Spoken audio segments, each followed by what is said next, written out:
E20 petrol को लेकर देश भर में वाहन मालिकों की शिकायत लगातार सामने आ रही है। तो कहीं माइलेज कम होने की बात कही जा रही है, तो कहीं इंजन में गंदगी, जंग और परफॉर्मेंस प्रभावित होने की शिकायत मिल रही है। इन्हीं शिकायतों के बीच बाजार में 10 रुपए का एक पाउच चर्चा का विषय बना हुआ है।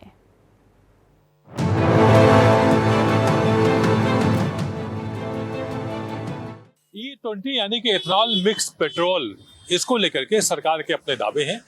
ऑटो कंपनियां भी उस दावे पर पुष्टि कर रही हैं।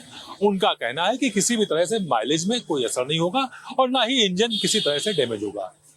लेकिन आम जनता के बीच में जो सख्त सुबह है, उस पर पूरी तरह से आप विराम नहीं लगा सकते हैं।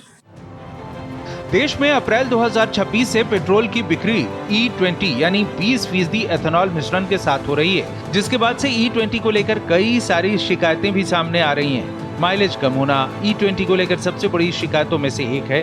ARAI के मुताबिक E20 से फ्यूल इफिशियंसी में करीब 2 से 6% तक का अंतर आ सकता है। हालांकि वास्तविक माइलेज ड्राइविंग पैटर्न, सड़क, टायर प्रेशर, AC और वाहन की हालत पर भी निर्भर करता है। यानी हर वाहन में माइलेज का नुकसान एक जैसा नहीं होगा।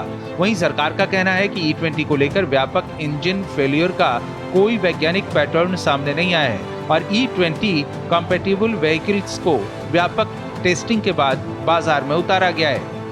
5 लीटर में ये छोटा पैकेट डल सकता है और 10 लीटर में 10 ml डल सकता है। ये बहुत बढ़िया होता है, माइलेज भी बढ़िया देता है, एवरेज भी बढ़िया देता है। गाड़ी की एवरेज नहीं दे रही है तो इसे डालने से एवरेज दे देगी, आपकी गाड़ी माइलेज बढ़िया रखेगी। ये है इससे ये फायदे, गाड़ी की माइलेज बढ़िया रखती है, एवरेज बढ़ाती है और जो गाड़ी में कचरा उसे साफ कर देती है। ये बहुत बढ़िया प्रोडक्ट है हमारे पास में, बहुत अच्छा है ये।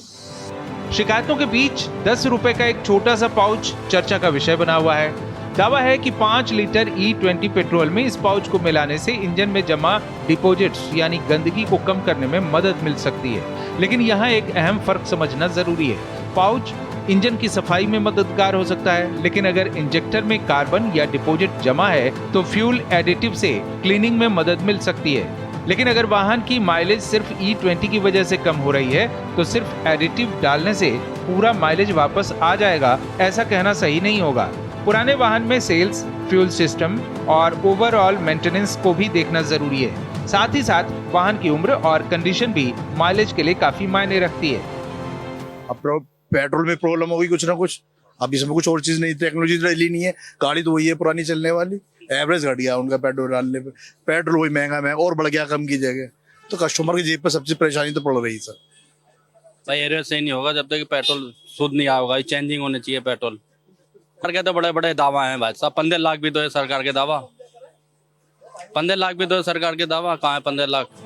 E20 को लेकर कंटामिनेशन की शिकायतों ने भी बहस बढ़ा दी है, जिस पर पेट्रोल पंप मालिकों ने भी अपनी बात रखी है। उनका कहना है कि पेट्रोल पंपों पर लगातार फ्यूल की क्वालिटी और स्टोरेज पर ध्यान दिया जाता है। अगर ग्राहक को फ्यूल भरवाने के बाद कोई प्रॉब्लम आती है तो पहले व्हीकल की जांच होनी चाहिए। ऐसा कुछ नहीं है, ये हमारे साथ तो ऐसा हुआ। मेरे को 25 साल हो गए कार चलाते हुए और अभी रिसेंटली जो 2 महीने में हम चला रहे हैं, हमारे साथ ऐसा कुछ नहीं हुआ। लेकिन एवरेज में कोई खास एवरेज में कोई फर्क नहीं आया। पहले भी वही देती थी, हाईवे पे 18-20 की, 19 की, आज भी दे देती है। कुछ नहीं, इससे मतलब कोई नुकसान नहीं है और बेटर ही होता है, इंजन के लिए फायदेमंद है। और सेकंड चीज क्या है कि E20 आ रहा है हमारे पास। E20 20% एथनॉल, उसको हम टेस्ट भी करते हैं कि 20% है या 20% के कम है, वो हम टेस्ट करते हैं।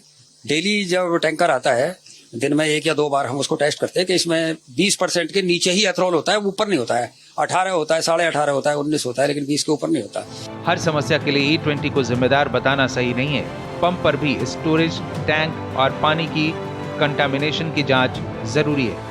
ये देखने वाली बात होगी कि इस पाउच के इस्तेमाल से पेट्रोल के माइलेज पर क्या असर पड़ता है और इंजन में क्या कुछ गड़बड़ी नहीं आती है। दावों में कितनी सच्चाई है, इसको देखने के लिए अभी थोड़े समय की जरूरत होगी।